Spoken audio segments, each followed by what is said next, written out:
19ஆம் தேதி வந்து எனக்கு வந்து அந்த பாதிக்கப்பட்ட பெண்ணோட அப்பா கால் இருக்கான்னு சொல்லிட்டு நான் என்ன பண்ணேன்னா, இங்கேருந்து நானும் என் ஃப்ரெண்டும் போனோம்.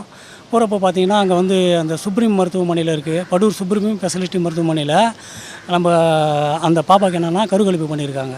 இந்த கருக்கலைப்பு வந்து முறையாக பண்ணலை, எந்தவித ப்ரூஃபும் வாங்காமல் பண்ணியிருக்காங்க. இந்த கருக்கலைப்பு பண்ணது யாருன்னு பார்த்தீங்கன்னா, அதுக்கு காரணமானவர் வந்து நம்ம தமிழ்நாடு உடற்கல்வி பல்கலைக்கழகத்தில் மேல்கோட்டையூரில் வந்து உதவி பேராசிரியராக இருக்கிற ராஜேஷ்குமார்.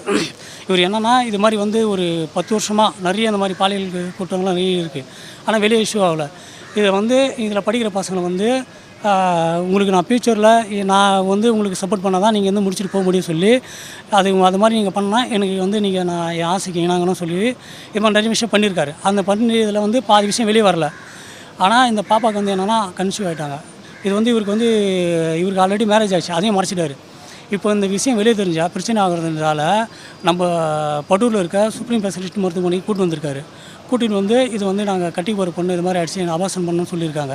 அவங்களும் என்னென்னா, இந்த பாப்பா கிட்டே வந்து முறையாக ஒரு ஆதார் கார்டு வாங்காமல், அவங்க பேரண்ட்ஸ் கிட்ட இன்ஃபார்ம் பண்ணாமல் கருக்கலைப்பில் ஈடுபட்ட உடனே அந்த பாப்பாவுக்கு என்ன ஆச்சுன்னா பார்த்தீங்கன்னா, அன்கான்ஷனாக போய்ட்டு உடல் ரொம்ப மோசமான சூழ்நிலை ஆகிடுச்சு. ஒரு கோமா ஸ்டேஜ் போயிட்டாங்க.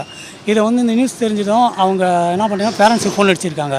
பேரண்ட்ஸ் வந்து என்ன, நான் படிக்க தான் அனுப்பினேன், இந்த மாதிரி ஒரு இதுவாக இருக்குன்னு சொல்லிட்டு அங்கேருந்து வந்திருக்காங்க. ஹாஸ்பிட்டலில் பார்க்கும்போது பார்த்திங்கன்னா, அந்த ராஜேஷ்குமார் வந்து தலைமறைவாயிட்டார்.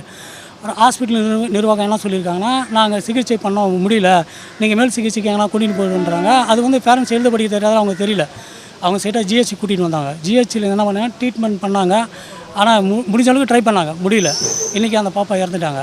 இப்போ வந்து இது வந்து T18 தாளம்பூர் போலீஸ் ஸ்டேஷனில் வந்து வழக்கு பதிவாகிட்டு சம்மந்தப்பட்ட உதவி பேராசிரியர் ரிமாண்ட் பண்ணிட்டார் நம்ம ஆய்வாளர். இது என்னென்னா, மேற்கொண்டு இந்த சுப்ரீம் ஸ்பெஷலிஸ்ட் மருத்துவமனை மேலே நடவடிக்கை எடுக்கணும். அதே போல் அந்த பல்கலைக்கழகத்தில் இதுக்கு முன்னாடி இது மாதிரி நிறைய விஷயங்கள் நடந்திருக்கு. இது ஒரு குழு அமைச்சு இது மாதிரி எத்தனை பெண்கள் பாதிக்கப்பட்டாங்களோ அவங்கள விசாரணை பண்ணோம். முன்னாடி இதுக்கு படிச்சுட்டு கடந்து போன மாணவர்கள்லாம் அந்த தொல்லை இருந்திருக்கு, இந்த மாதிரி பாலியல் குற்றங்கள். அதனால் அவங்களாம் விசாரிச்சுட்டு இந்த சம்மந்தப்பட்ட நிர்வாகத்து மேலே நடவடிக்கை எடுக்கணும்னு கேட்டுக்கிறோம்.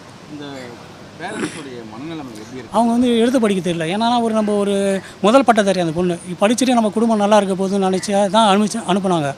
ஆனால் இது மாதிரி ஒரு நடக்கணும்னு நினச்சி பார்க்கல. ஒரு கல்வி ஆசிரியர் வந்து ஒரு படிக்க வர மாணவிக்கு தந்தையாக தான் இருக்கணும். ஆனால் இந்த மாதிரி ஒரு தரங்கட்டு போயிட்டு ஒரு இது மாதிரி பண்ணுவார்னு நினச்சி கூட பார்க்கல. இது நிறைய நடந்திருக்கு இந்த மாதிரி விஷயங்கள். ஆனால் மேற்கொண்டு இது மாதிரி இனி வரும் காலங்களில் நடக்கக்கூடாது. அதுதான் எங்களுடைய இதுவாக இருக்கிறது. இந்த மாணவிக்கு கருக்கலைப்பு நடந்துச்சு, காவல்துறை சார்பில் அனஸ்டியா கொடுக்கும்போது மயக்கம் மட்டும் தான் சொல்லுவாங்க, இல்லை கருக்கலைக்கிறதுக்கான மருத்துவ சிகிச்சைகள்லாம் நடந்துச்சா, ரத்தப்போக்கு நடந்திருக்கு, அதெல்லாம் நடந்திருக்கு. பிரச்சனை இல்லை நடந்திருக்கு, ரிப்போர்ட்லாம் இருக்குது. அது நம்ம இங்கே சப்மிட் பண்ணியிருக்கோம். அது இப்போ மேற்கொண்டு நடவடிக்கை வரப்போ நாங்கள் தெரியப்படுத்துகிறோம். மட்டும் தான் கொடுத்தாங்களா, இல்லை கருக்கலைப்புக்கான அந்த ஆப்ரேஷன் ஏதாவது பண்ணாங்களா? இல்லை ஆப்ரேஷன் பண்ணுறப்போ தான் அது மாதிரி ஆயிருக்கு.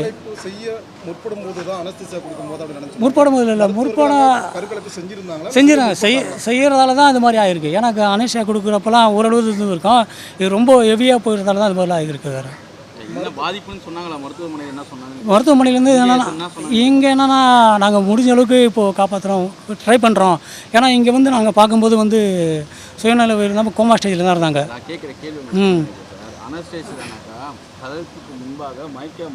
அதான் மயக்க மருந்து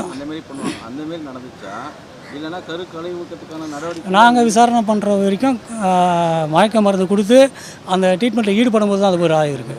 பிளே ஸ்டோர் மற்றும் ஆப் ஸ்டோரில் இருந்து பாலிமர் செயலியை QR கோடு மூலம் பதிவிறக்கம் செய்யுங்கள்.